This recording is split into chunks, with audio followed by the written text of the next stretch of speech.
Hi, in this video we're going to be talking about the customer avatar. What is it? How important is it? Is it even important? Do you need to actually spend time taking a look at this? We're going to be digging into the meat of the matter where this is concerned. I am Crystalette Vassell. I'm a business coach and I also own a digital marketing agency. And as I said in this video, we're going to be taking a look at the customer avatar. Now, what exactly is the customer avatar? Now, in very clear term or definition, this is pretty much your ideal client. What does this person look like? Now, I'm not talking in terms of physical appearances, but there are certain elements that you want to have pat down. And we're going to be going through all of these elements inside of this video. Now, why is this important, or is it even important? By my opinion, it's vitally important because this can literally make or break your business.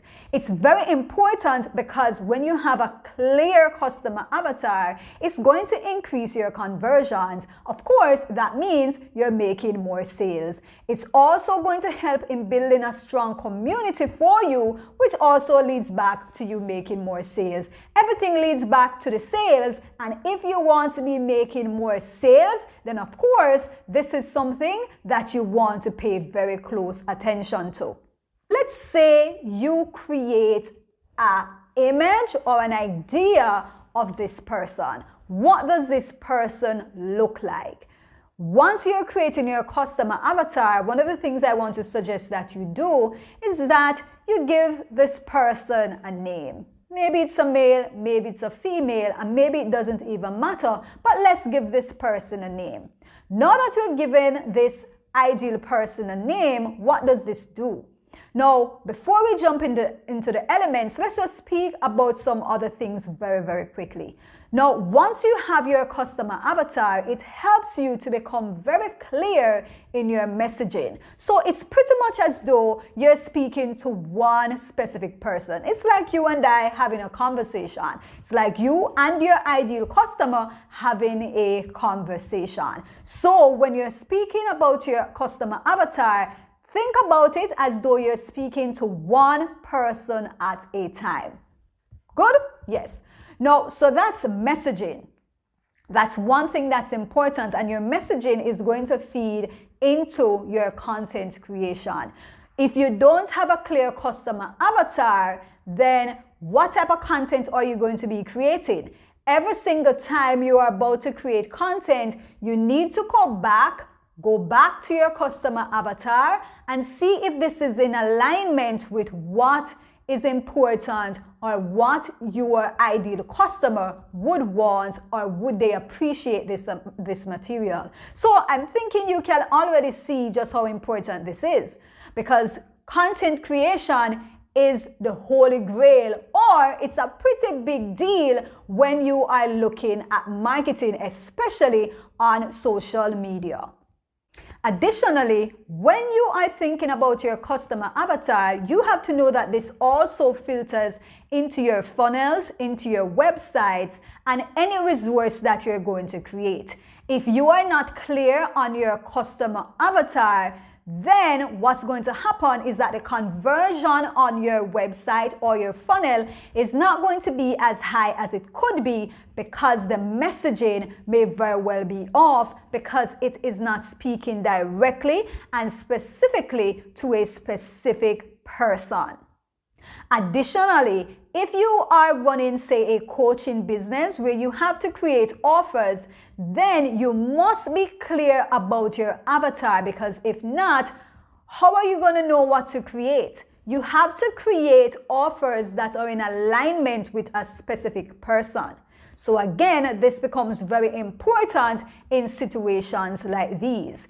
Additionally, you're talking also about pricing. Again, if you are, say, for example, a coach, then you are going to have to be pricing your offers. Your customer avatar is going to help you in determining what your prices are going to look like. If you are not clear on your customer avatar, then you're going to have a lot of challenge with coming up with the right pricing, the right offer, the right messaging, the right content. You can see, very, very important that you spend time to create your customer avatar. The mistake that a lot of people make is that they do not take this time and say they just run out there and they try to just talk to everyone. They're telling this person, that person, and the other one. But what happens is that it doesn't work because the messaging isn't strong enough. And if you go after everyone, then you are going to end up getting no one, which is quite sad. And I know that is not what you want. You actually want to create a solid and profitable business. Let's take a look at some of the specific elements that you're going to be looking at when you are working on creating your customer avatar. 1, age. You need to have an idea of what age range this individual or these individuals are going to be falling in. Additionally, gender. Gender may be important for some products or some services. There may be others where it's not very important, but based on your business, then you know whether or not this is important.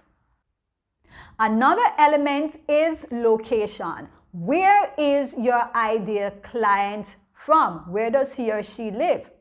What vicinity can you find this person, or will this person be found in? Maybe it's a specific country, or maybe it's even specific to a particular city or region. If, for example, you have a local business, then of course it's going to be specific to that particular location. If it's the type of business that's not location based, but you may want to focus on persons in a first world country, then of course you have to take that into consideration.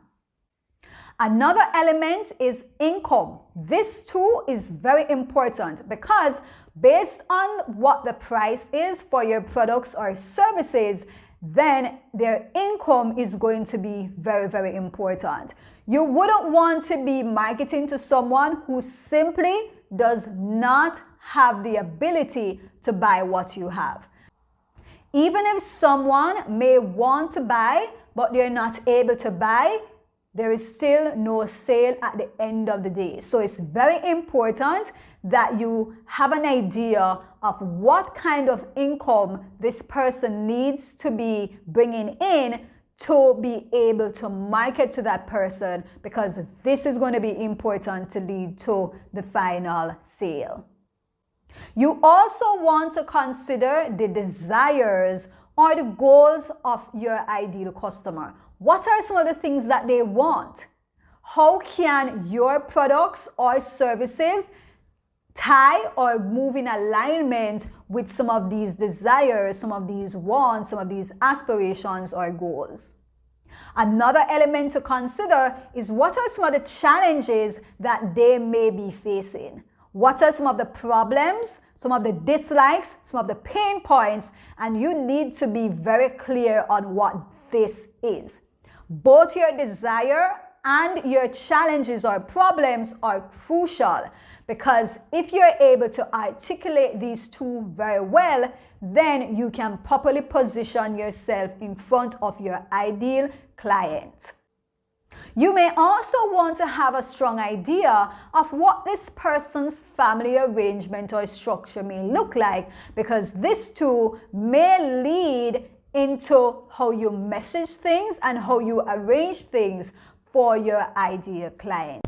Liking this video so far, go ahead and smash the like button. Also, leave me a comment in the comment section. And additionally, please ensure that you subscribe and hit the notification bell so that you're notified once a new video is released. Let's jump back into it. These are some important factors or elements for us to take a look at when we are creating the customer avatar. So very quickly, let's recap them. So the age, the gender, the location or address of the person, the income range, their desires or goals, challenges, and what the family structure may look like.